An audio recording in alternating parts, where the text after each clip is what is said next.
Okay.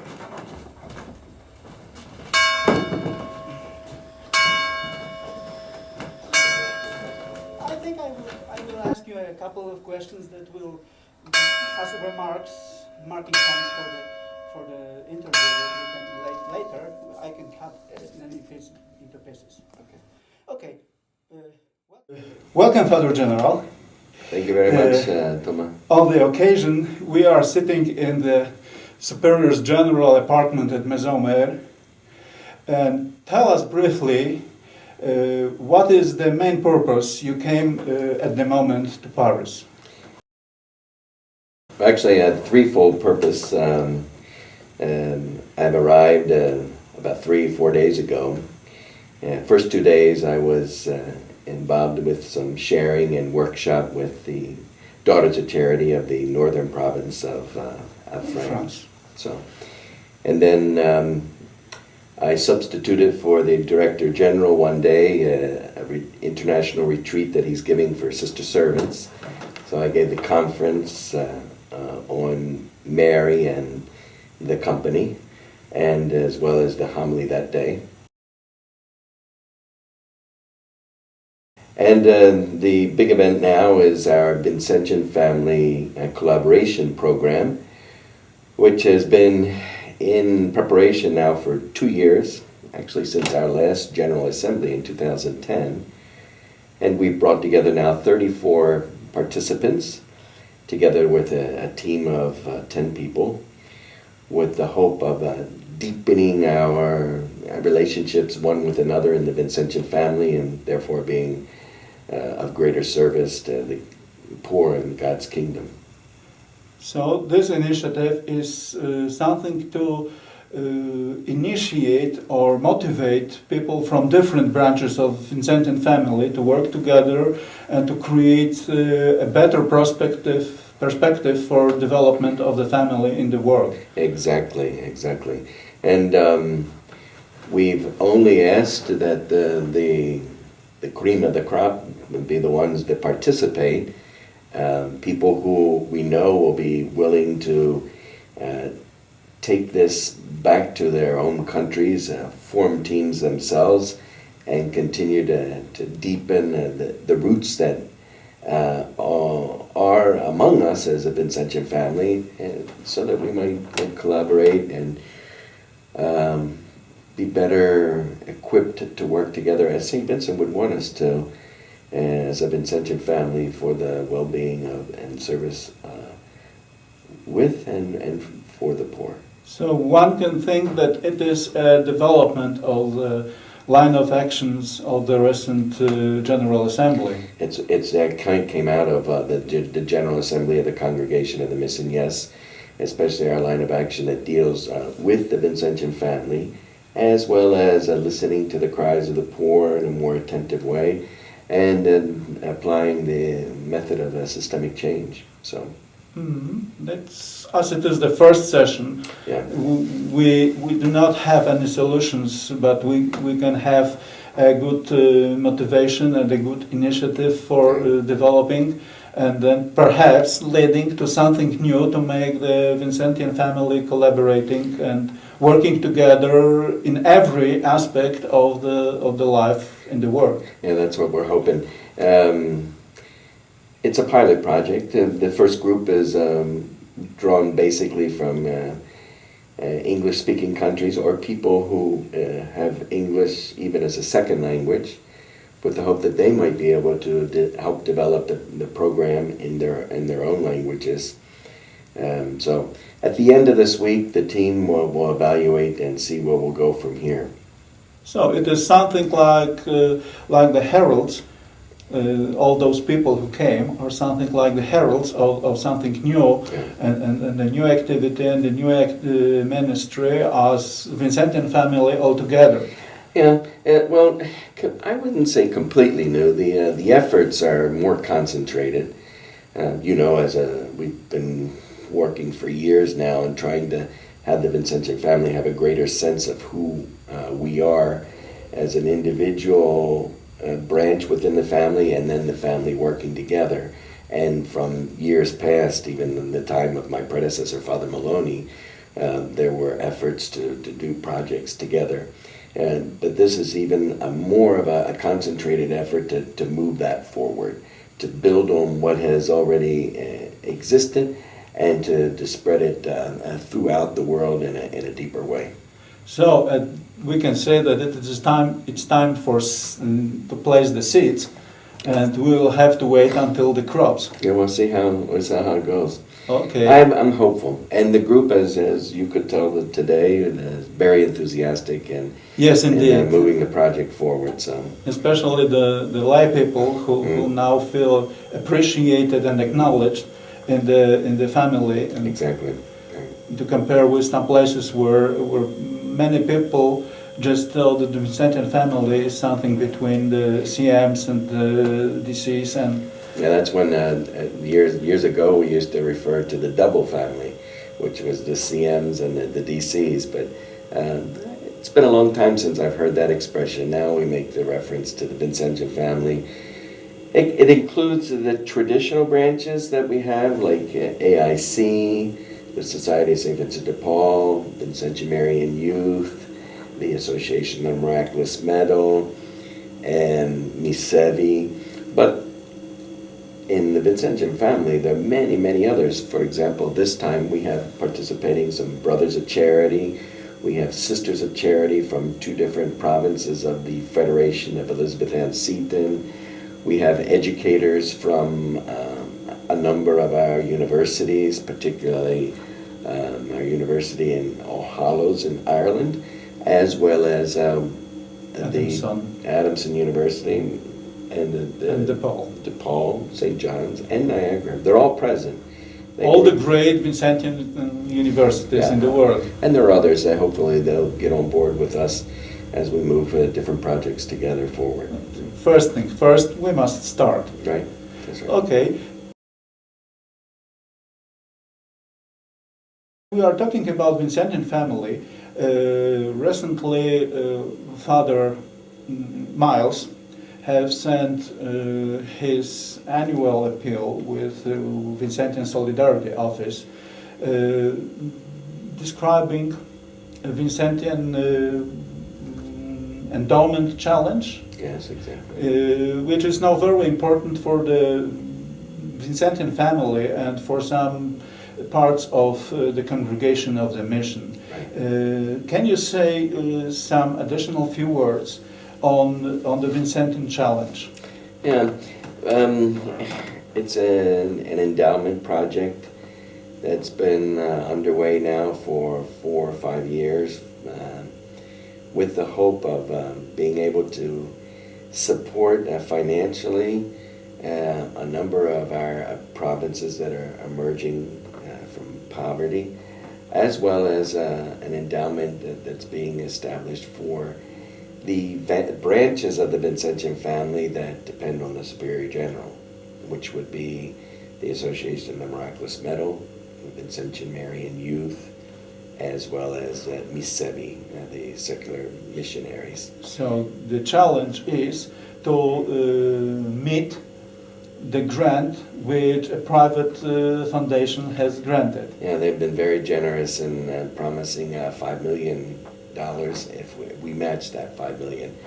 To date, we're close to $3 million.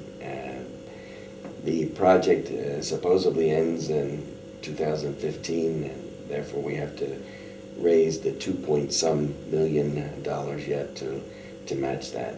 So it is now an invitation for everybody, not only in the congregation of the mission, but in the whole Vincentian family, to help other branches to give, to bring and collect, to meet the challenge of the 5 millions, because it's worth of another 5 million. Yeah, right. Well, our hope is basically not only the congregation, but those branches particularly that'll be benefiting from this endowment fund can support it, and hopefully persons of goodwill who believe in our Vincentian charism, who have seen it at work and know that we do effective service in regard to evangelization of the poor, and that they would be willing to support us. We've never asked before for donations from outside and usually the donations come to the particular provinces, and then the provinces would support the congregation at the general level. But our provinces are aging, especially the provinces that have been endowed with good patrimonies. They're aging and their funds are depleting, and therefore we will no longer be able to depend just on the congregation at the provincial level to support the general level. For this, we're asking people to consider supporting us from outside. People of goodwill who know the Vincentian charism and want to support that. So it is the form of engaging people in exactly detailed goal, not just give, because it's nice you give, but it will be nicer if you give in this particular goal to meet our needs and to help us live longer and develop because some provinces are strong, some provinces needs help. And the congregation has been generous previously, and we know too that there are people who are friends of the congregation who also want to be generous and are willing to help us. If anybody's interested in knowing concretely what it is that they can do, they can contact the Vincentian Solidarity Office. It has spelled out very clearly who are the recipients, what will be done with the financial donation people make, as well as for these different branches of the Vincentian family that will benefit from the endowment. Or simply, if somebody wants to donate, he can contact the nearest Vincentian location. Exactly. And the nearest Vincentian priest to ask, Or they go online. Yes. You can donate online. Yes. We are getting to the end of the Easter season. Today we had a Pentecost, and it was quite good time for beginning the VFCAP session. Right. But reading your agenda, one can learn that you had a very busy Easter season this year. You began the season visiting your home parish in a very special day. It wasn't just visiting the parish, but you came there as a Vincentian and as a missionary. So how do you find this visit to your home parish? It was wonderful. Over 2 years ago, my home parish. It's St. Stephen's. St. Stephen's is the name of the parish in Bradshaw, Maryland. It's where I was baptized and I grew up. I served as an altar boy. So everybody knows you. Yeah, everybody would know me. And you know most of the people. I know a lot of the people. The parish has grown. The parish has grown. It's a small church of maybe 200 people, but they have on a weekend they have a total of 7 masses. And both masses in the church, and they have 1 mass in the hall. And so the idea was to celebrate the 150th anniversary of the parish. And I am the only living priestly vocation in the parish. There was a priest previous to me that since died. We have a seminarian right now who's studying at the North American College in Rome. And we have 2 deacons, his father being one. And that was the mission in the home parish. The idea was, the title was celebrating faith in this year of faith as a community with a courage to give witness to the faith. So I developed that in a series of 3 talks, also with the children in the parish school, which I did with the help of one of my sisters who was a former teacher in the school, just retired last year and well loved. And she's quite dynamic in her expression of faith. So for you, it was a unique occasion just to return to the place where you were raised. Right. and to live the Vincentian charism and Sure. vocation. Because as superior general, you do not have many occasions to be a missionary. Well, I try to make my best of that. Because the following week, I went to a mission where the Daughters of Charity have a... Oh yes, in Bolivia. Yeah, they have a mission boat that they go out on regularly, but it particularly during Holy Week and also during Christmas. And so also 2 years ago I made this commitment with the sisters, and I spent the entire week of Holy Week with them. We traveled 3 days up the river and visiting villages along the way, and then we reached the mission that the sisters have. It's a high school with interns, young men and women, indigenous, at a high school. Yeah, so we celebrated Holy Thursday there. And then Good Friday, Holy Saturday, we went out to nearby villages in a smaller outboard motorboat, and then even another day a rowboat with a small motor on it. And traveling by night in the rivers, by moonlight. It was beautiful. Beautiful. Yeah, and saw my share of alligators along the way. So in recent years, the Vincentian activity in Bolivia is developing very fast. Daughters of Charity have moved from the Cochabamba. And yeah, that's where they have their provincial house. Where they have the and some very important ministries. Yes. And missionaries are still developing and growing in Well, after Holy the Week, Altiplano. right? After Holy Week, I visited the confreres. Both we have a mission in Cochabamba. 3 confreres from the province of Chile. They're all Bolivian, working in that mission, and it's among indigenous people, as well as the 3 confreres that are in El Alto. There is an American, a Frenchman, and a Spaniard, who working in a very difficult area and Very high. 4,000 meters. Yeah, it's very high. So I visited them and encouraged them to continue on in the mission.